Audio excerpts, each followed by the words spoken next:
오늘 하나님께서 우리에게 주신 말씀은 누가복음 24장 36절에서 53절의 말씀입니다. 신약성경 140쪽에 있습니다. 누가복음 24장 36절에서 53절까지의 말씀을 같이 한 목소리로 합독하시겠습니다. 이 말을 할 때에 예수께서 친히 그들 가운데 서서 이르시되 너희에게 평강이 있을지어다 하시니 그들이 놀라고 무서워하여 그 보는 것을 영으로 생각하는지라. 예수께서 이르시되 어찌하여 두려워하며 어찌하여 마음에 의심이 일어나느냐. 내 손과 발을 보고 나인 줄 알라. 또 나를 만져보라. 영은 살과 뼈가 없으되 너희 보는 바와 같이 나는 있느니라. 이 말씀을 하시고 손과 발을 보이시나 그들이 너무 기쁨으로 아직도 믿지 못하고 놀랍게 여길 때 이르시되 여기 무슨 먹을 것이 있느냐 하시니 이에 구운 생선 한 토막을 드리니 받으사 그 앞에서 잡수시더라.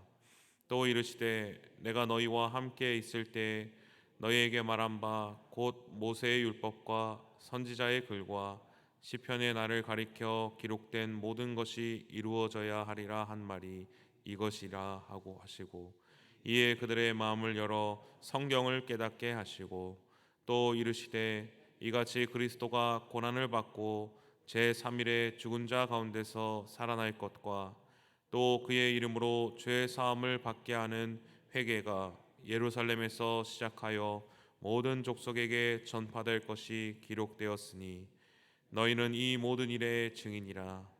볼지어다 내가 내 아버지께서 약속하신 것을 너희에게 보내리니 너희는 위로부터 능력으로 입혀질 때까지 이 성에 머물라 하시니라. 예수께서 그들을 데리고 베다니 앞까지 나가사 손을 들어 그들에게 축복하시더니 축복하실 때 그들이 떠나 하늘로 올려지시니 그들이 그에게 경배하고 큰 기쁨으로 예루살렘에 돌아가 늘 성전에서 하나님을 찬송하니라. 아멘. 혹시 우리 성도님들께서 이렇게 어디 밖에 외출하실 때 집에 가스불 켜놓고 외출해 보신 적 있으신가요? 아니면 이렇게 대문을 깜빡하고 안 잠그고 이렇게 외출해 보신 적 있으신가요? 딱 나왔는데 가스불 맞다, 가스불 내가 껐나 딱 이 생각이 들면 어떻습니까? 그 나와서 이렇게 일을 볼 수가 없죠. 왜냐하면 가스불이 켜져 있는지 꺼져 있는지 이게 마음에 걱정이 되기 때문입니다. 저도 예전에 어렸을 때 한번 교회를 가는데 깜빡하고 대문을 안 잠그고 제가 나온 거예요. 정신이 없이. 그래서 이제 교회에서 엄마에게 아유 엄마 나 정말 죄송한데요. 대문을 안 잠근 것 같아요.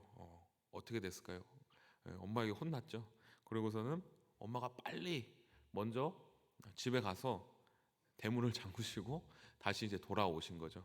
그리고서는 내가 잠궜어. 다시는 이제 열어놓고 오지 마. 이렇게 한 소리 듣게 된 것이죠. 근데 그렇게 엄마가 딱 잠그고 왔다라는 말을 듣고 나서 제가 어떻겠습니까? 우리 집 도둑 안 들겠다. 이제 됐다라는 정리가 됐다라고 이제 생각을 하게 된 것이죠. 우리가 예수님을 믿는 것도 바로 이런 것 아닐까요? 우리가 알 수 없고 우리가 해결할 수 없는 그 능력, 우리가 해결할 수 없는 것들에 대해서 예수님께 말씀을 드리는 거죠. 주님, 지금 이런 상황에 있습니다. 해결해 주세요. 주님, 지금 이렇게 불안한 상황에 있어요. 제가 할 수 없는 불안한 상황에 있습니다. 해결해 주세요. 그때 예수님께서 해결을 하시고 와서 우리에게 말씀하시는 거죠. 내가 다 해결했다. 이제 괜찮아. 나만 믿어. 이제 내가 모든 거 다 잘 되게 해놨어. 이렇게 평안을 이야기하시는 거죠. 우리 성도님들께서는 지금 마음속에 무엇이 가장 두렵고 걱정이 되십니까? 그리고 그 문제를 예수님께 맡기고 계십니까? 예수님께 우리가 이 모든 문제를 맡기면 그 예수님이 그 모든 문제를 해결하시고 또 우리에게 오셔서 평안과 평강을 선포하여 주실 줄로 믿습니다. 내가 다 해결했다라고 말씀해 주시는 주님이신 줄로 믿습니다. 우리가 그 예수님을 만날 때, 우리의 모든 문제를 해결해 주시는 예수님을 만날 때 우리의 마음에 평안한 마음이 찾아오는 것입니다. 그런데 주님께서 우리의 모든 문제를 해결해 주시는데 가장 큰 문제를 해결해 주셨습니다. 어떤 문제를 해결해 주셨습니까? 바로 오늘 본문에 우리의 가장 중요하고 가장 큰 문제를 해결하시고 돌아오신 예수님이 등장하게 됩니다. 무슨 문제입니까? 바로 죄와 사망의 문제를 해결하여 주시고 이기시고 돌아오신 예수님이신 것입니다. 제자들과 많은 무리들에게 예수님이 찾아오셨습니다. 그런데 예수님께서 그 제자들을 향해서 뭐라고 말씀하고 있습니까? 우리 36절의 말씀을 같이 한번 함께 봉독하시겠습니다. 이 말을 할 때 이르시되 너희에게 평강이 있을지어다 하시니. 아멘. 예수님께서 이제 십자가를 지으시고 우리의 모든 죄를, 그리고 또 우리가 십자가를 졌어야 하는데 우리를 대신해서 예수님이 십자가를 지시고 죽으셨습니다. 그리고 3일 만에 이제 부활하신 것입니다. 죄와 사망이 예수님을 묶어둘 수 없었습니다.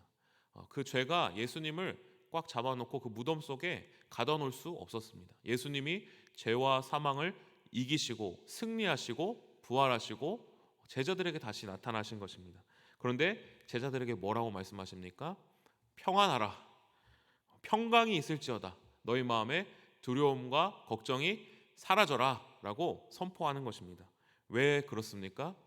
우리가 죽었어야 했고, 우리가 죄로 말미암아 저 무덤에 들어갔어야 했고, 우리가 죄로 말미암아 십자가를 졌어야 했는데 예수님이 대신해서 우리의 죄와 사망을 위해서 십자가를 지시고 우리를 대신해서 죽으셨던 것입니다. 그런데 그 죄와 사망에 묶여서 거기에서 패배한 것이 아니라 죄와 사망 권세를 이기시고 승리하셔서 동일하게 우리에게도 이제 그 모든 문제를 내가 다 해결했다, 나를 믿을 때 너희에게도 이 죄와 죽음을 이기는 권세가 주어졌다, 하나님과의 관계가 회복되었다, 이제 너희가 평안해, 걱정하지 마, 내가 그 모든 문제를 다 해결하고 돌아왔어.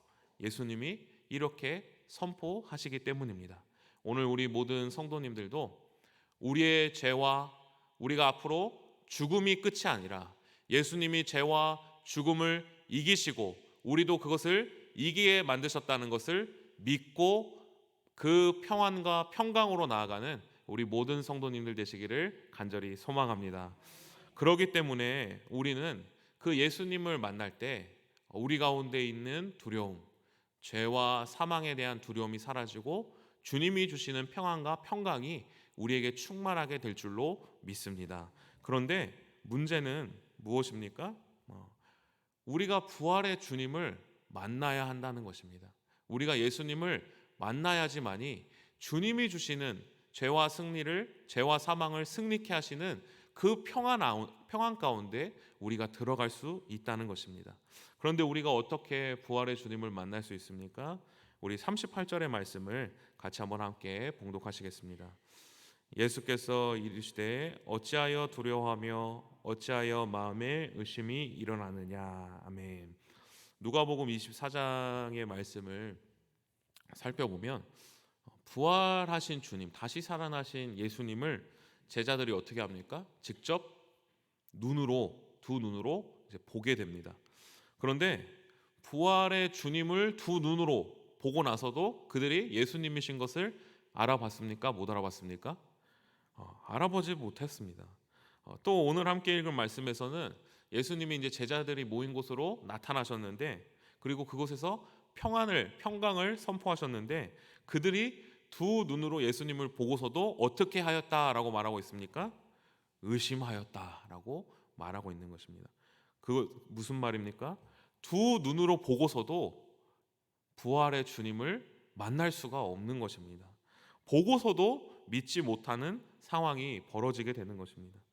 그렇다면 부활의 주님을 우리가 어떻게 만날 수 있겠습니까? 44절과 45절의 말씀을 같이 한번 함께 봉독하시겠습니다. 또 이르시되 내가 너희와 함께 있을 때에 너희에게 말한 바 곧 모세의 율법과 선지자의 글과 시편의 나를 가리켜 기록된 모든 것이 이루어져야 하리라 한 말이 이것이라 하시고 이에 그들의 마음을 열어 성경을 깨닫게 하시고. 아멘. 부활의 주님을 만나기 위해서는 부활의 주님을 보는 것으로 만나는 것이 아니라 어떻게 해야지 만날 수 있다고 예수님이 말씀하십니까? 바로 하나님의 말씀이 임해야지만이, 하나님의 말씀이 우리 안에 들어와야지만이 부활의 주님을 만날 수 있다고 예수님께서는 말씀하십니다. 그것이 무엇입니까? 오늘 방금 읽었던 말씀처럼 모세의 율법, 선지자의 글, 시편의 나를 가리켜 기록된 모든 것들, 즉 구약의 성경, 구약 성경 자체를 읽을 때 부활의 주님을 우리가 만날 수 있다는 것입니다. 구약 성경의 내용이 부활하신 예수님을 가리키고 있다는 것입니다. 우리가 성경을 깨닫게 될 때 부활하신 주님을 우리가 깨달아지고 만날 수 있게 된다라고 예수님이 말씀하시는 것입니다. 엠마오로 가던 두 제자도 길에서 예수님을 만나게 됐습니다. 그런데 예수님이신지를 그들이 알아보지 못합니다. 그런데 그들이 언제 예수님을 깨닫게 됩니까? 예수님이 성경의 말씀을 풀어서 해석할 때 그들이 이분이 예수님이시구나, 그 말씀을 들을 때 우리의 마음이 뜨거워지지 않았느냐라고 그 예수님이 부활의 주님이었다는 것을 알게 되는 것이죠. 제가 전도사로 사역하던 때 한 청년이 있었습니다. 그런데 정말 너무나도 이제 신앙생활도 열심히 하고 정말 예배도 정말 뜨겁게 잘 드리고 봉사도 이렇게 참 열심히 하던 청년이었습니다. 그런데 한 번은 이제 그 청년이랑 이렇게 얘기를 할 기회가 있었는데 그 청년에게 한 가지 고민이 있었다고 합니다. 그것이 무엇이냐면 자기가 예수님도 믿고 모든 것 다 믿는데 예수님이 부활하신 것은 도저히 믿어지지가 않는다는 것입니다. 나는 예수님 절대 예수님도 믿고 하나님도 나를 사랑하시는 걸 믿는데 예수님이 부활하셨다는 것은 도저히 믿어지지가 않아요, 전도사님. 이렇게 얘기했다는 것이죠. 눈으로 보지도 않았는데 어떻게 믿을 수 있습니까? 이렇게 고민을 저에게 얘기했던 한 청년이 있었습니다. 그런데 부활의 주님을 믿는다는 것은 무엇입니까? 내가 믿는 것이 아니라 말씀을 읽을 때, 그 예수 그리스도를 향한 말씀을 읽을 때 우리 마음에 믿어지게 된다는 것입니다. 우리 마음에 깨달아지게 된다는 것입니다. 부활의 주님, 우리 주님이 주시는 평안에 우리가 이르기 위해서는 하나님의 말씀 앞으로 나아가야 한다는 것입니다. 그리고 그 말씀을 읽고 묵상할 때 우리의 죄와 사망 권세를 이기게 하시는 그 부활의 주님을 우리가 만나게 되고 주님이 주시는 평강과 평안이 우리에게 임한다는 것입니다. 또 부활의 주님을 우리가 어떻게 만나게 됩니까? 우리 49절의 말씀을 같이 한번 함께 봉독하시겠습니다. 볼지어다 내가 내 아버지께서 약속하신 것을 너희에게 보내리니 너희는 위로부터 능력으로 입혀질 때까지 이 성에 머물라 하시니라. 아멘. 예수님께서 이제 세우신 제자들 중에 특별하게 이제 사도가 있습니다. 사도는 어떤 사람들입니까? 바로 예수님의 이 공생의 기간 동안 그 예수님 곁에서 예수님을 이렇게 같이 보고 또 함께 사역하고 또 예수님의 십자가의 죽으심을 또 보고 또 예수님 부활하신 예수님 40일 동안 이 땅 가운데 계셨을 때 이제 함께 그 예수님의 승천과 부활하신 모습을 본 사람들이 바로 사도입니다. 그런데 그리고 또 성령을 받은 사람들입니다. 그런데 유일하게 예수님을 보지 못하고 사도라고 불려진 사람 한 사람이 있습니다. 혹시 누군지 아십니까? 바로 사도 바울입니다. 어떻게 사도 바울은 부활의 주님을 보지 못하고 공생의 기간 동안 예수님과 함께 하지도 않고 어떻게 사도라고 부르심을 받게 되었습니까? 바로 다메섹 도상에서 특별한 하나님의 사명, 이방인의 사도로 특별한 부르심을 받게 되었습니다. 그런데 그곳에서 사도 바울이 만난 것은 누구입니까? 바로 성령 하나님의 부르심 안에서 예수님을 사도 바울이 만나게 된 것입니다. 성령 충만함을 입어서 사도 바울은 부활하신 예수님을 만나게 된 것입니다. 우리가 부활의 주님을 만나기 위한 것이 무엇이 있습니까? 바로 우리의 마음과 심령에 성령의 충만함이 있어야 한다는 것입니다. 우리가 예수님을 만나는 것이 아닙니다. 하나님께서 창세전부터 우리를 선택하셨고 우리를 믿게 만드셨습니다. 그래서 위로부터 하나님의 성령이 우리의 마음과 심령 가운데 부어지게 될 때, 우리가 항상 성령의 충만함을 사모하게 될 때, 우리가 하나님을 항상 하나님 앞에 기도할 때 하나님께서 우리에게 주신다고 약속하신 성령을 우리의 마음 가운데 충만하게 부어주신다는 것입니다. 그 성령님이 임할 때 우리는 부활의 주님을 만나게 된다는 것입니다. 하나님께서 예수 그리스도를 죄와 사망으로부터 이기시고 승리하게 하신 그 부활의 주님을 믿게 만들어 주신다는 것입니다. 우리는 부활의 주님을 만났습니까? 예수님께서 우리의 가장 큰 문제인 죄와 사망의 문제를 해결하여 주신 줄로 믿습니다. 그리고 우리에게 말씀하십니다. 내가 했어. 내가 그거 가스불 껐어. 내가 대문 잠그고 왔어. 내가 너희 죄와 사망을 내가 이기고 승리했어. 나를 믿고 따라오면 너희도 동일하게 그 죄와 사망을 이기고 나와 같이 부활의 열매를 맺게 될 것이다 라고 예수님께서 말씀하시는 것입니다. 걱정하지 말라고 말씀하시는 것입니다. 우리가 어떻게 이 은혜로 살아갈 수 있습니까? 바로 부활의 주님을 만나는 것입니다. 하나님의 말씀을 끊임없이 매일매일 우리 가운데 있게 하는 것입니다. 그래야지만이 우리는 부활의 주님을 경험할 수 있습니다. 또 위로부터 주어지는 성령의 충만함을 사모하는 것입니다. 그때 우리는 부활의 주님을 만날 수 있습니다. 오늘 이 하루도 우리가 말씀으로 충만하고 성령으로 충만하여져서 예수님만이 우리에게 주시는 참된 평강과 평안을 충만하게 누리는 우리 모든 성도님들 되시기를 간절히 소망합니다. 기도하시겠습니다. 죄와 사망을 이기시고 부활하신 예수님을 믿을 때 우리에게도 동일한 승리가 주어질 것을 믿습니다. 우리가 항상 말씀을 깨닫게 하시고 성령으로 충만하게 하셔서 부활의 주님을 만나며 믿음으로 승리하며 살아가는 저희들 될 수 있도록 인도하여 주옵소서. 예수님의 이름으로 기도합니다. 아멘. 다 함께 주님께서 가르쳐준 기도하겠습니다. 하늘에 계신 우리 아버지, 아버지의 이름을 거룩하게 하시며 아버지의 나라가 오게 하시며 아버지의 뜻이 하늘에서와 같이 땅에서도 이루어지게 하소서. 오늘 우리에게 일용할 양식을 주시고 우리가 우리에게 잘못한 사람을 용서하여 준 것 같이 우리를 시험에 빠지지 않게 하시고 악에서 구하소서. 나라와 권능과 영광이 영원히 아버지의 것입니다. 아멘.